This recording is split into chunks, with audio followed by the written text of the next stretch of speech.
Silaha pekee ya Simba kuelekea kwenye mchezo huo nafikiri ni kushambulia, kwa sababu matokeo yote tofauti na kupata magoli ni kuruhusu ubingwa uende kwa Yanga Afrika.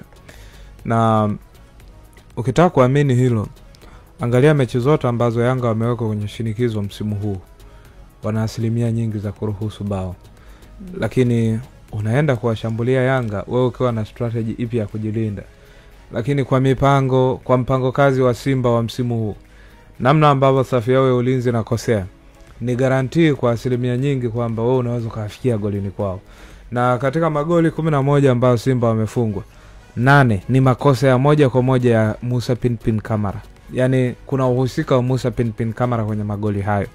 Sasa ukisha kuwa na uhusika wa goalkeeper wa asilimia walau 70 ya magoli yote ambayo timu imefungwa kwenye michuano husika, maana yake wewe ukifikiwa una nafasi kubwa. Na Simba ukizungumza kwenye zile timu kubwa ambazo tunazungumza 3, Simba ndio timu ambayo imefikiwa zaidi mara nyingi kwenye 1-on-1 ya keeper against striker.